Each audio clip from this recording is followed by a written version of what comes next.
السلام علیکم ورحمۃ اللہ وبرکاتہ۔ رب اشرح لی صدری ویسر لی امری واحلل عقدۃ من لسانی یفقہوا قولی۔ آج ہم پڑھیں گے نون ساکن اور تنوین کے قواعد کے بارے میں۔ نون ساکن کہتے ہیں اس نون کو جس کے اوپر سکون ہو، یعنی جزم ہو،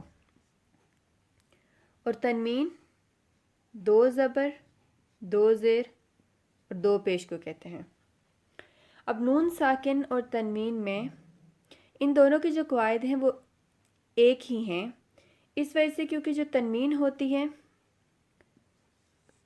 میم دو زبر من، اگر ہم تنوین کو کھول کر لکھیں تو میم نون زبر من، ان دونوں کی بالکل آواز جو ہے وہ سملر ہے، جس سے ہمیں پتہ چلتا ہے کہ تنوین میں بھی ایک نون ساکن ہڈن ہے، یعنی تنوین میں نون ساکن کی آواز آتی ہے، جس کی وجہ سے نون ساکن اور تنوین کے رولز ایک جیسے ہیں۔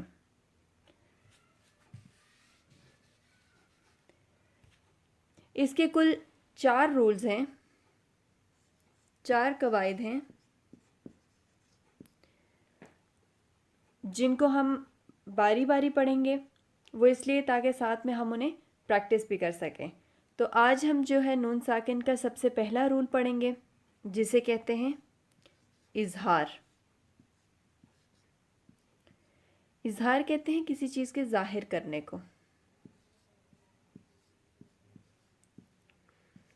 اب چونکہ یہ نون ساکن اور تنوین کے قواعد ہیں، اس کا مطلب یہ ہے کہ ہم نون ساکن کو ظاہر کر کے پڑھیں گے۔ ظاہر کرنا مطلب اس کو کلیئرلی پڑھنا، کلیئرلی پڑھنا، اس کی آواز کو نہ تو ناک میں چھپانا ہے، نہ ہی اس پہ زیادہ سٹریس دینا ہے۔ فار ایگزامپل ہم اگر من لیتے ہیں ورڈ من، اب اس کو ہم من نہیں پڑھ سکتے یا میوں نہیں پڑھیں گے۔ میوں ہوتا ہے ناک میں چھپانا، اور من ہوتا ہے کہ آپ اس پہ زیادہ زور دے رہے ہو، بلکہ ہم اس کو کلیئرلی پڑھیں گے من، من، نون کی آواز بالکل ظاہر اور واضح ہوگی جب اس پر اظہار کیا جائے گا۔ اب اظہار کس وقت کیا جائے گا؟ جب نون ساکن اور تنوین کے بعد حروف حلقی، حروف حلقی میں سے کوئی حرف آ جائے تو ہم اظہار کریں گے، ہم نون کو ظاہر کر کے پڑھیں گے۔ اب حروف حلقی کیا ہے، اس کو ہم پیچھے مخارج میں ذکر کر چکے ہیں، اگر کسی نے پریویس ویڈیوز نہیں دیکھی تو وہ دیکھ سکتے ہیں۔ حروف حلقی کے مخرج کو جاننے کے لیے حروف حلقی 6 حروف ہیں: حمزہ، ہا، عین، حا، غین اور خا۔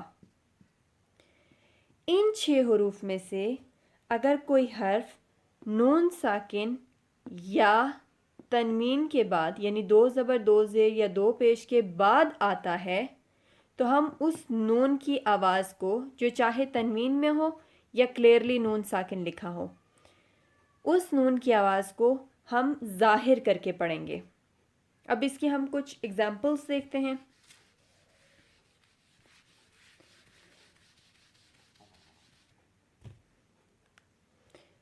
فار ایگزامپل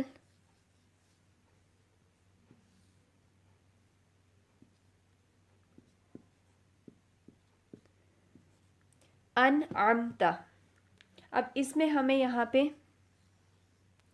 نون ساکن، پہلے ہم نے دیکھنا ہے کہ اس ورڈ میں نون ساکن آ رہا ہے، ہم نے دیکھ لیا نون ساکن آ رہا ہے۔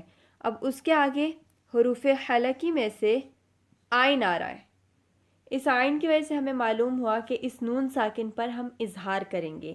اظہار کیسے کریں گے؟ انعمت، کلیئرلی ہم نون کو پڑھیں گے، ہم اس کو انعمتا نہیں پڑھیں گے. یہ جو ان کی ساؤنڈ ہے یہ اظہار نہیں ہے بلکہ یہ غنہ ہو جاتا ہے، اور اظہار میں غنہ نہیں کیا جاتا. نہ ہی ہم اس کو انعمتا پڑھیں گے. وہ آواز ناک میں چھپانا ہے، ہم آواز کو ناک میں چھپائیں گے نہیں بلکہ ہم نے پڑھا ہے کہ ہم آواز کو ظاہر کریں گے. تو آواز کا ظاہر کرنا یہ ہے کہ ہمیں پتہ چلے ہم نون ادا کر رہے ہیں. انعمتا